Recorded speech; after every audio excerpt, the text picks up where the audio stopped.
Hello दोस्तों, तो next video में आपका स्वागत है। तो यहाँ पे हम पढ़ने वाले हैं वॉल्यूम और डेंसिटी के बारे में। तो बिल्कुल ही बच्चों की तरह पढ़ेंगे, ठीक है, बच्चों की तरह समझेंगे इस चीज़ को। अगर आपने ये मेरी डेंसिटी वाली वीडियो देख रखी है तो आपको इजी और ज़्यादा लगने वाला है ये, ठीक है। नहीं देखी तो मैं आपको ना लास्ट में लिंक दे दूंगा, वहाँ पर आप क्लिक करके देख सकते हो। और ये छोटे बच्चों को ज़्यादा अच्छा लगेगा, ठीक है। 9th क्लास के स्टूडेंट्स के लिए भी बड़ा अच्छा ये वीडियो रहने वाला है। तो यहाँ पे देखिए, तो वॉल्यूम और डेंसिटी के बारे में पढ़ते हैं। अभी कहते हैं ये वॉल्यूम और डेंसिटी होता क्या है। तो ये इसको क्या दिखाया गया कि ये जंक कार्स लेता है, पुरानी कार लेता है और इसको रिसाइकलिंग के लिए लेके जाता है। तो यहाँ पे उसके पास बहुत सारी कार्स हैं और हमारे पे यहाँ पे एक बॉक्स के अंदर डालना है इस कार्स को। तो इसने कार को डाला तो नहीं फिट नहीं आई कार्स, ठीक है। कार इसमें डाली नहीं फिट आई। तो इनको आइडिया आया। आइडिया क्या है कि अगर मैं इसको कॉम्पैक्ट कर दूं, छोटा कर दूं, तो इसने एक मशीन बुलाई जो क्या करेगी, इसको दबा के छोटा कर देगी, ठीक है। इसने एक आइडिया लगाया, क्या करें, इस तरह से मशीन ले आता है ताकि इसको दबा के छोटा कर दे। अभी ये क्या करेगा, इसको अब कितना छोटा करें ये कैसे पता चले। अभी उसके लिए क्या करना पड़ेगा, इसके अंदर जगह है कितनी, ठीक है, जगह है कितनी उसको देख रहा है। अगर आप बीटेक और डिप्लोमा के स्टूडेंट हैं तो आपको थोड़ा सा बच्चों की तरह लगेगा, तो आप ये वाली वीडियो छोड़ सकते हो, ठीक है। अगर आप छोटे हैं अभी 7th क्लास 9th क्लास में, तो आपको बड़ा इजी लगने वाला है, ये चीज़ आपके लिए है। तो ये क्या देखता है कि इसको अगर बॉक्स को खोले तो ये एनवेल्प की तरह लग रहा है, और एनवेल्प के लिए ग्रीक में वर्ड है वॉल्यूम। वॉल्यूम वर्ड ग्रीक से लिया गया है। तो एनवेल्प है, एनवेल्प को खोल के अगर देखा जाए इस तरह से तो ये एक्चुअली बॉक्स है। तो इसके अंदर जगह कितनी है वो पता लग सकती है। तो वो 4 मीटर ये, 4 मीटर ये और 4 मीटर ये, तो 4 इंटू 4 इंटू 4, ठीक है। लंबाई गुना चौड़ाई गुना ऊंचाई, लेंथ है, ब्रेड्थ और हाइट, तीनों को मल्टीप्लाई करने के बाद क्या आएगा, 64 मीटर क्यूब, ठीक है। अभी ना कुछ बच्चे ऐसे हैं जिनको वॉल्यूम भी नहीं पता होता। मेरे बच्चा देखो, सिंपल से आपको बताऊं एरिया और वॉल्यूम में डिफरेंस। और कईयों का मेरा भी कुछ ऐसा ही हाल था, ठीक है। 10th भी कर ली थी, लेकिन वॉल्यूम और एरिया हिंदी मीडियम से पढ़े थे, तो घनत्व, ठीक है, अब क्षेत्रफल, इनमें डिफरेंस ही नहीं पता होता था, ना हमें यूनिट्स पता होते थे। तो आपको सिंपल सा बताता हूँ, देखिए आपने कभी भी जगह खरीदनी है, प्लॉट खरीदना है, तो प्लॉट जब भी खरीदते हो तो आप एरिया की बात करते हो, ठीक है। एरिया की बात करते हो कि मुझे इतना लंबाई में और इतना चौड़ाई में प्लॉट चाहिए, ठीक है। मैं ये कहता हूँ, मान लो कि 50 फुट और ये 50 फुट मैंने चौड़ा और 70 फुट लंबा ये प्लॉट खरीदना है। इसमें कभी ऊंचाई बोलते हो? नहीं बोलते हो। आप हमेशा क्या बोलते हो, इसकी लंबाई और चौड़ाई। ऊंचाई तो नहीं, प्लॉट की इतनी ऊंचाई वो तो होती नहीं है। तो इसके केस में क्या है कि इन दोनों को गुना करना है। तो लंबाई गुना चौड़ाई करेंगे, 70 इंटू 50 करेंगे। लेकिन हम क्या करते हैं, दिक्कत ये आती है कि इसके साथ यूनिट्स लिखते नहीं है, और लिखते नहीं है तो वहां दिक्कत आती है। अगर मैं फुट यहाँ रखूं, फुट यहाँ लिखूं, अब आप इनको तो मल्टीप्लाई कर लोगे, ठीक है। ये तो मल्टीप्लाई कर दोगे, तो 7 पाए 35, 7 पाए 35, 3500, ठीक है। और ये आ गया।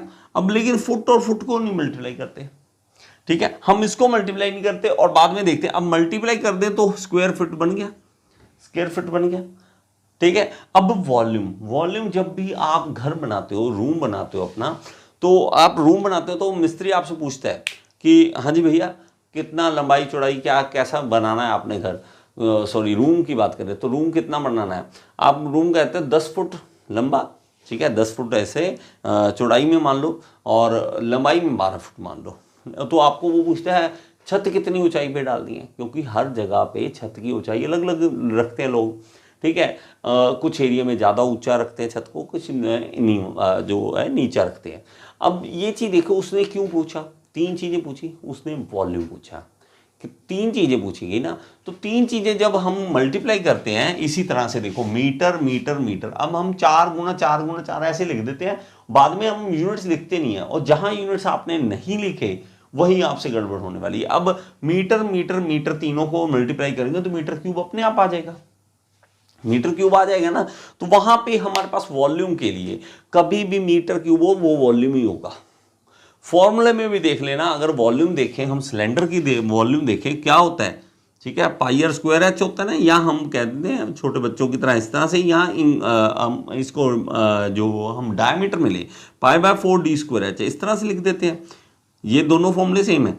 तो इस चीज़ में देखो कि ये पाई तो वैसे वैल्यू है, सिर्फ इसके कोई यूनिट नहीं है। यहाँ पे रेडियस किस में, अगर किसी सेंटीमीटर लोगे सेंटीमीटर का स्क्वायर बन गया, और ये भी सेंटीमीटर लो सेंटीमीटर, तो centimetre square into centimetre, centimetre cube बन जाता है, सेंटीमीटर क्यूब बन जाता है। तो क्यूब जब भी देखें तो वो वॉल्यूम ही होगा, जब भी आप स्क्वायर देखो तो वो एरिया ही होगा, जब भी आप सिंपल कभी मीटर सेंटीमीटर फुट किसी बात को तो सिर्फ लेंथ होगी और कुछ नहीं होता है।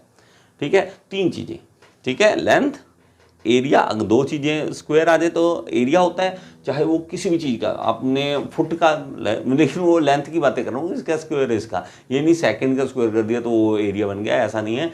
मैं लेंथ की बात करूँ, लेंथ एक बार आ गई लेंथ तो वो क्या बन गया हमारे पास, सिंपल लंबाई आपने देखा है, लंबाई का स्क्वायर आ जाए मतलब लेंथ का स्क्वायर आ जाए तो हमारे पास क्या बन गया एरिया। और लेंथ 3 बार आ जाए, 3 अलग अलग जगह, तो वो मल्टीप्लाई करने के बाद क्यूब बन जाता है। तो क्यूब किसका होगा, वॉल्यूम का। तो ये हमारे पास देखते हैं कि ये 64 मीटर क्यूब का है, यहाँ पे 64 मीटर क्यूब का है।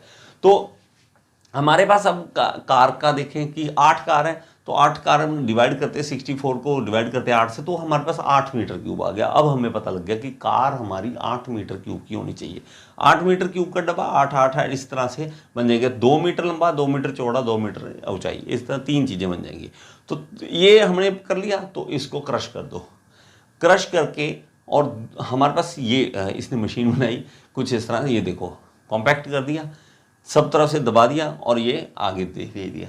इसी तरह इसको, और 2 मीटर 2 मीटर 2 मीटर हमें पता लग गया। तो ये देखो 8 8 8 8 इस तरह से करते हुए 8 कार इसके अंदर फिट आ जाएंगे। तो ये खुश हो गया कि या ये ठीक है। लेकिन अब डेंसिटी क्या चीज़ है, कहता है अब डेंसिटी वर्ड बना है डेंस से, और डेंस वर्ड आया है डेसस से। डेसस का मतलब है कॉम्पैक्ट। वो डेसस वर्ड क्या है हमारे पास, ग्रीक से लिया हुआ है, फिर से ग्रीक से ही वर्ड लिया हुआ है।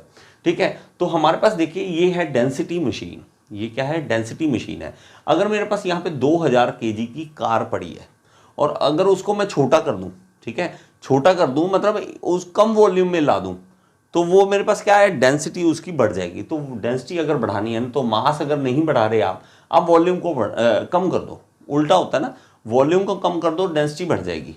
ठीक है, मैं एक बार दोबारा दिखा दूं आपको, मास को नहीं हम इसके साथ पंगे लेंगे, वॉल्यूम है, वॉल्यूम अगर कम कर लेंगे तो डेंसिटी बढ़ जाएगा। जैसे मर्जी को लो, हमने ऐसे किया था। अगर हमारे पास दूसरे केस में हम देखें, मास ज़्यादा डाल दिया उसी डब्बे में, उसी बॉक्स में मास ज़्यादा डाल दिया, डेंसिटी बड़ी करनी है तो मास ज़्यादा कर दो। ठीक है, तो हमने वॉल्यूम को कम और मास को ज़्यादा करना है, डेंसिटी अगर बढ़ानी है, तो हमारे पास इस तरह से बॉक्स में चीज़ें आ जाएंगी। तो ये देखो, आपने डेंसिटी समझना है। ठीक है, मैंने 2 वीडियोस बनाई हुई हैं। एक बार सबसे पहले स्टार्टिंग में मैं जब वीडियोस बनाना स्टार्ट किया था तब बनाई थी। ठीक है, एक और, तो मैं आपको रिक्वेस्ट करता हूँ, ये थोड़ा सा मैं इसी के साथ चल रहा हूँ इस सीरीज़ में, इसलिए मैं इसके साथ चल रहा हूँ। इतना मुझे भी नहीं इस वीडियो में मज़ा आया, बाकी बहुत अच्छी लगी थी मुझे वीडियो, लेकिन अभी मैं सीरीज़ ख़त्म करना चाहता हूँ, इसलिए ये वाले वीडियो बना रहा हूँ। लेकिन अगर आपने अभी भी डेंसिटी को समझना है अच्छे, बहुत ज़्यादा अच्छे तरीके से, तो यहाँ पे ये वीडियो दे रहा हूँ लिंक, तो ये इस लिंक पे, ठीक है, थंबनेल पे क्लिक करके आप देख सकते हैं। Thank you so much.